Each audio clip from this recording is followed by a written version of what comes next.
So far, we've listened this evening to the people who are actually living the experience that was the subject of this broadcast. Now we want to hear from some people who come at the issue from different angles. With me are the Reverend Jesse Jackson, Charles Knox, who was born and reared in Newark and is now Director of Police there. He introduced me to Shaheed Jackson, whom Director Knox personally assigned to the police athletic program in Newark. Eleanor Holmes Norton, who once chaired the Equal Employment Opportunity Commission and is now Professor of Law at Georgetown University. And Dr. Glenn Lowry, Professor of Political Economy at the John F. Kennedy School of Government at Harvard and a member of the Council for a Black Economic Agenda. Dr. Lowry, as you listened to those voices, what went through your mind? Well, I was deeply moved. I was impressed with what I perceived to be the great strengths of character in some of the individuals. I was dismayed at what I perceive as the profundity of the problem that confronts us. I was encouraged by some of what I heard said, particularly the emphasis on values. The strength and the helping hand that I saw coming from some people indigenous to that community made me hopeful about the possibilities that we can, even at this late date, still make a significant dent in the problem. But realistically, I was also chastened by the sense of the fact that we've got an awfully long way to go. It'll be decades before we can actually turn the circumstance around. What do you think, each of you, what do you think can be done to break the cycle of children, born of children, born of children? The third generation, as you saw in the film, of teenage mothers in one family. What can be done practically, specifically? This is not like any other social problem that has ever arisen in this country. This is not like unemployment. This is not like teenage delinquency. This is not even like children who can't read. This is a conundrum. This is a well. I want to get to it. I want to describe the beast before I try to get to the remedy. When you have a phenomenon as complex as to have cut to the very heart of the most basic institution in society, the family, you have got a real problem on your hands. There's no question that the mobilization, internal mobilization of the black community, as if their life depended on it, because it does, is the first priority. But we've got to understand as well what the context is. The social and moral context goes against what is happening in the United States today. Sex and crime and undisciplined forces surround the black community, do not emanate from it. Comes in through the tube every night. Comes in through the tube, is piped in 1,000 different ways. So that the black community is going against the grain, but go against the grain it must. It's got to do that itself. But again, in order to avoid the cynical connotation that this can be done in a self-made fashion without, for example, the jobs for the teenage boys to go to, is to create the possibility of an even worse situation. One thing I think we who prescribe remedies forget, and that is that virtually none of us are truly self-made people. Somewhere you can find something that made a difference. When you say to a boy that's 15, the last boy, for example, we don't know which way he's going. If that boy is born of, let us say, a functionally illiterate mother, grows up surrounded by a pathological environment, and we say, hey, go out there and make something of yourself, we are in effect saying, recreate yourself in a way that nobody I personally know has done. At the very least, society has some responsibility. This is not an easy society in which to pull oneself up by one's bootstraps. Not any longer. No, it's not. My point is on this issue of sex education and sex discipline and self-respect, there must be a massive countercultural movement by no less than the people who have the ears of the masses of our young people. The first generation by age 15 has watched 18,000 hours of television, about 700,000 murders, 20-odd thousand hours of radio, less than 11,000 hours of school, and less than 3,000 hours of church. So who has the maximum access to our children's minds?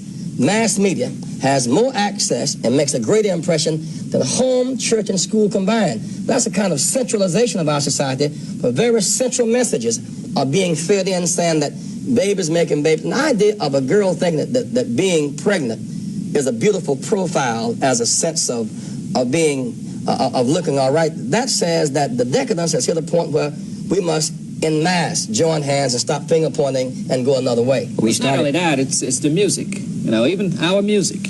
Every song you hear, there's no real message except more sex, more lowering of your values and morals. You can't even hear a good song. The song has a good beat, but you listen to the words are outrageous. Director Knox, you heard in the beginning of the broadcast some of the young women say male figures are not essential. They don't think their children need a father. Did that ring true to you on the basis of your experience with these kids?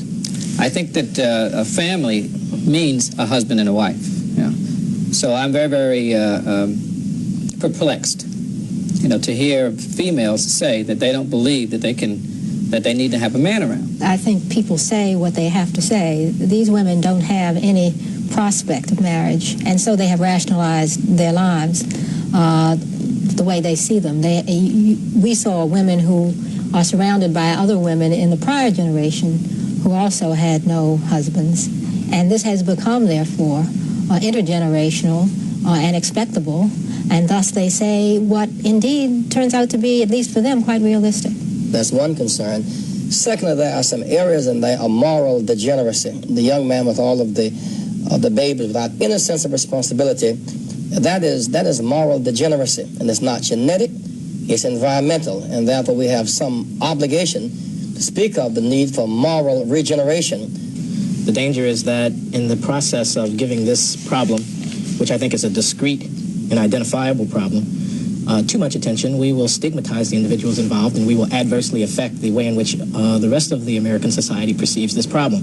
The danger is well-founded because there are people in this society who would make use of these kinds of images in order to legitimize certain mean-spirited policy inclinations that they have and not deal seriously with the problem. But what I want to say is that there is a discrete, identifiable inner-city context, such as that described in Newark, which is repeated in many, many other communities around the country, and which is in some ways different from, not better or worse, but different in its particulars from the situation of West Virginia or of rural Arkansas or whatever.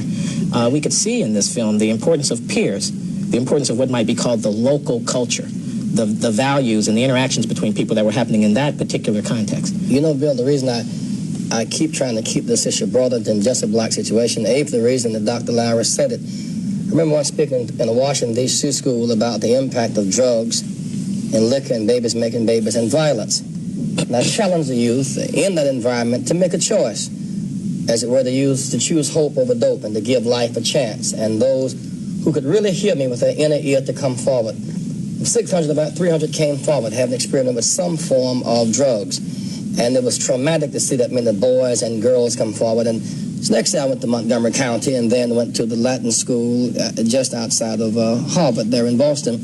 And when white children came forward in even greater numbers, it shifted from they got a problem to we got a problem. I said in the beginning of the program that white families are in trouble too. The single-parent family is twice as common in the country as it was 20 years ago. But in the 1960s, when this issue of what was happening, the breakdown of the black family in particular was raised, we all retreated from it. And as a consequence of that, blacks, in meetings that I've attended and read about and listened to, are debating the issue within the black community. And the facts are there. They come from the Census Bureau. They come from the Children's Defense Fund, that the rate of birth to black teens is twice that for whites. Women had 50% of all black families with children under 18 compared to 15% for white children. Only 41% of black children are living with both parents compared to 80% of white children and 70% of Hispanic children. So while it is true that white families are in trouble, that blacks are not the only ones who have children out of wedlock, the reality says that it's pronounced, it's exaggerated, it's concentrated in many respects among black families. Are you willing to admit that, or we? I'm not only willing to admit it, I think we've got to sound the alarm about it. And I think increasingly that alarm is being sounded from within the black community, and that is the important change. I think that has occurred. There is no question that this is a phenomenon that stretches across the face of the United States, and I couldn't agree with Jesse more, that we have to deal with it in its national context. At the same time, I think it is clear that it has reached crisis proportions in our community. When half of all the children are being born to single women who are disproportionately poor, we see the face of the next generation of black people.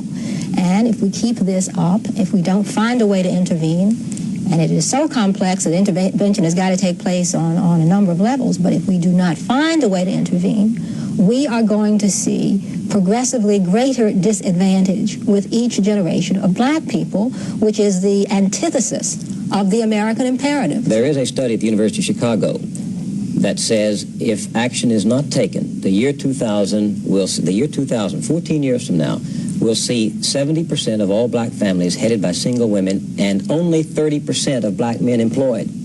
Now, that's the future you're talking about. And you know, in some sense, when we had the lack of government support mechanisms in days gone by, the only bulwark we had really was a sense of moral resistance, a sense of discipline, a sense of hope against hopelessness. What's happened to that? Well, in some sense, that hope has many of the grapes have been turned into raisins, and a lot of despair has set in.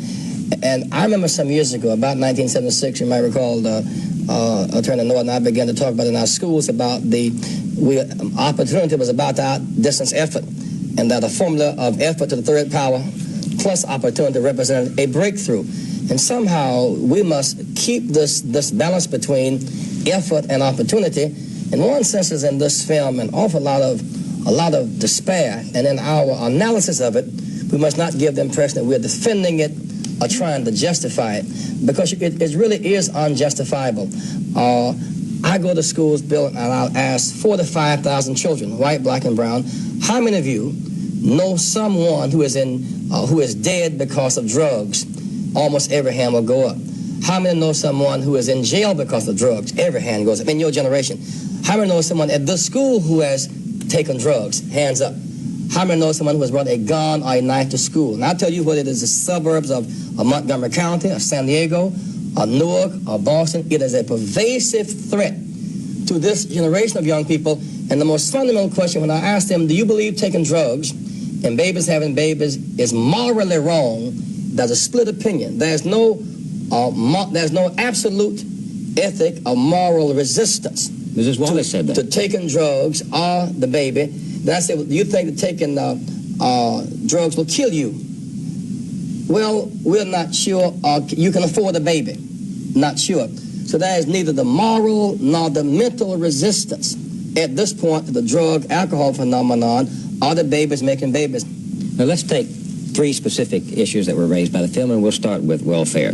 Charles Murray, in his book Losing Ground, called for scrapping the entire federal welfare and income support structure for people who can work. ADFC, Medicaid, food stamps, subsidized housing, and so on. He says this would leave the working age person with no recourse whatsoever except the job market, family members, friends, and public or private locally funded sources. Do away with it altogether.